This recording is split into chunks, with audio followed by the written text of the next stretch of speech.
Hello guys, നമ്മളിന്ന് എന്താ പറയുക, നമ്മൾ റെഗനോർക്കിൻ്റെ മാർക്കറ്റ് പീക്കുമായിട്ടാണ് വന്നിരിക്കുന്നത്. പുതിയ വന്നിട്ടുണ്ട്, പക്ഷേ സാറ്റിസ്ഫൈഡ് അല്ല. കാരണം അത്രയും നല്ലതൊന്നുമല്ല. പിന്നെ വേറൊരു കാര്യം എന്ന് വെച്ചിട്ടുണ്ടെങ്കിൽ നമുക്ക് മാക്സിമം ടോക്കണൊന്നും ഒപ്പിക്കാൻ. ഇപ്പോൾ സെക്കൻഡ് അക്കൗണ്ടിൽ ഓക്കെയാണ്, ഞങ്ങൾക്ക് അത്യാവശ്യം ഫോട്ടോ ഉണ്ടായിരുന്നു വേണ്ടാത്ത. ഇത് തേർഡ് അക്കൗണ്ടാണ്. ആൻഡ് ഇതിനകത്ത് നമുക്ക് 10,000 എന്തായാലും ആക്കാൻ പറ്റിയിട്ടുണ്ട്. ആൻഡ് നമുക്ക് എന്തായാലും സ്റ്റാർ പിക്ക് ചെയ്യുന്നില്ല, ഷാർട്ട് പിക്കും അതുപോലെ തന്നെ പ്രൈസ് പിക്കുമാണ്. പ്രൈസ് പിക്ക് ആർക്കെങ്കിലും കേസ് 75,000 ജമ്മ് കിട്ടിയിട്ടുണ്ടെങ്കിൽ എന്തായാലും ഒന്ന് കമൻറ്റ് ചെയ്യുക. അങ്ങനെ റെയറായിട്ടാണ് കിട്ടുന്നത്. ആർക്കെങ്കിലും കിട്ടിയിട്ടുണ്ടെങ്കിൽ എന്തായാലും ഒന്ന് കമൻറ്റ് ചെയ്തേക്കുക. നിങ്ങൾ ആരും നമ്മുടെ ചാനലാണെങ്കിൽ ഇപ്പോൾ തന്നെ സബ്സ്ക്രൈബ് ചെയ്തേക്കുക, വീഡിയോ ലൈക്ക് കൂടി ചെയ്തേക്കുക. ആൻഡ് പ്രോബിലിറ്റി ഒക്കെ കുറവാണ് നല്ല രീതിക്ക്. 108-109 കിട്ടാൻ ചാൻസ് ഇല്ല.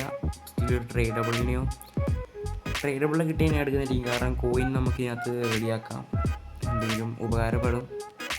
ഷാഡ് വെച്ച് ഇതിനകത്തൊന്നും ചെയ്യാനില്ല. കാരണം 3 ആഴ്ച കഴിഞ്ഞിട്ടുണ്ടെങ്കിൽ അത് പോകുന്നല്ല, ആ ഷാഡൊക്കെ കിടക്കും. പക്ഷേ നമുക്ക് അത്യാവശ്യം ഒപ്പിക്കാനൊന്നും പറ്റില്ല. നമുക്ക് നോക്കാം.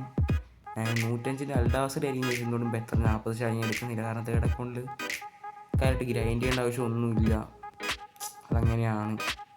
ഓക്കെ, അതുകൊണ്ട് നമുക്ക് എന്തായാലും അങ്ങനെ എടുക്കാം. പിന്നെ പ്രൈസ് പിക്ക് 2 ചെയ്യാൻ തോന്നുന്നു. നോക്കട്ടെ.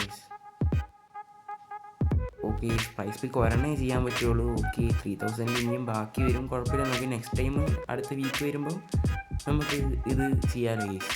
നോക്കിയിട്ട് ചെയ്യാം, പുതിയ എന്തെങ്കിലും സംഭവം വരുമായിരിക്കും. ഓക്കെ, വീണ്ടും ഒരു 105 തന്നെയാണ്. സോ ഏകദേശം ഒരു മൊത്തം രണ്ടും കൂടി 40 മില്യൺ വെച്ച് കിട്ടുമായിരിക്കും. 40 അല്ലെങ്കിൽ 30 മില്യൺ കൂടി വന്നാൽ 60 മില്യൺ കിട്ടും. നമുക്കിനി അതൊക്കെ ക്ലെയിം ചെയ്യണം. ഇതൊന്നും വെറുത്തല്ല. ഈ സ്റ്റാർ പിക്ക് കാര്യം പറയാലോ, നമുക്കിപ്പം 101 ഒരു പ്ലെയറിന് തന്നെ എനിക്ക് തോന്നുന്നു വെറും 500 ഷാഡ് പോട്ടെ ടോക്കണാണ് കൊടുക്കുന്നത് ഇവർ എക്സ്ചേഞ്ച് അടിക്കുമ്പോൾ. അതൊക്കെ ശരിക്കും പറഞ്ഞാൽ ഒരു ഇതെന്താണ്. ഞാൻ കുറേ പ്രതീക്ഷിച്ചായിരുന്നു ഒരു 100-ന് മുകളിലോട്ട് കുറേ പ്ലേസ് സെറ്റാക്കി വെച്ചു, അത് വെച്ച് കുറേ 10,000 ഈസിയായിട്ട് ആക്കാനും. ബട്ട് ഇവർ അങ്ങനെയല്ല, പറ്റിച്ചിട്ടുണ്ട് എന്തായാലും. ഓക്കെ, നമുക്ക് എന്തായാലും 80 മില്യൺ കിട്ടിയിട്ടുണ്ട്. ഞാൻ കേസ് നമ്മൾ സെക്കൻഡ് അക്കൗണ്ട് വന്നിട്ടുണ്ട്. ഓൾറെഡി നമ്മൾ ഫ്രീ പിക്ക് ഓപ്പൺ ചെയ്തായിരുന്നു. ആൻഡ് ഇതിനകത്ത് ഈ കാര്യം പറയാമല്ലോ, കുറേ സംഭവങ്ങൾ റെഡിയാക്കിയെങ്കിലും കൂടുതലും 101, 102 അങ്ങനെ ആയിരുന്നതുകൊണ്ട് തന്നെ ടോക്കൺ അധികം ഒപ്പിക്കാൻ പറ്റിയില്ല. കൃത്യം 10 പ്ലേസിന് സെറ്റാക്കി വെച്ചായിരുന്നു. കുഴപ്പമില്ല. ഓക്കെ, ഇതിനകത്ത് എന്തായാലും ഒരെണ്ണേ ചെയ്യാൻ പറ്റുള്ളൂ. നെക്സ്റ്റ് ടൈം വരുമ്പോൾ അടുത്ത ഒരെണ്ണം ചെയ്യാം. ഇപ്പോൾ നമുക്ക് തൽക്കാലം വരാനെ എടുക്കാം. വീരാന്നാന്ന് പുള്ളിയുടെ പേരും തോന്നും, കൃത്യമായിട്ട് അറിയില്ല. എന്തായാലും നമുക്ക് ഇനി അവരെ ക്ലെയിം ചെയ്യാം. പുള്ളിക്ക് കൂടി വന്നാൽ 15 മില്യൺ.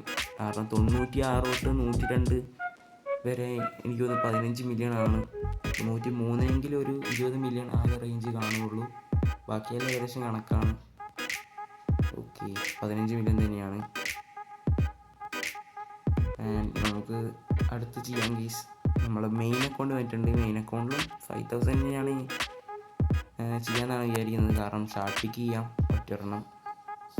നമുക്ക് പ്രീ പിക്ക് എങ്ങനെയുണ്ടെന്ന് നോക്കാം. സെർജി ബിസ്ക്കറ്റ്സ് ഉണ്ട്.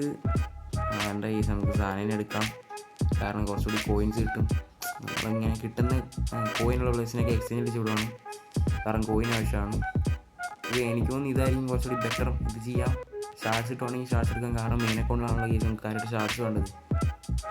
കാരണം ഈ ഒരു ഷാർട്ട്സ് 3 വീക്ക് വരെ ഉണ്ടാവും. അത് കഴിഞ്ഞ് പുതിയ ഷാർട്ട്സ് വരുന്നതായിരിക്കും.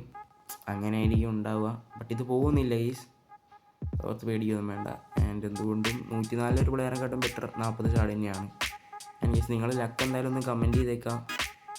ആ ചാനലാണെങ്കിൽ ഇപ്പോൾ തന്നെ സബ്സ്ക്രൈബ് ചെയ്തേക്കാം. ഈ വീഡിയോ ഫുള്ള് കണ്ടവർ എന്തായാലും വൈറ്റ് ഹാർട്ട് കമൻറ്റ് ചെയ്യാൻ മറക്കരുത്. വൈറ്റ് ഹാർട്ട് കൂടി ഒന്ന് കമൻറ്റ് ചെയ്തേക്കാം കേസ്.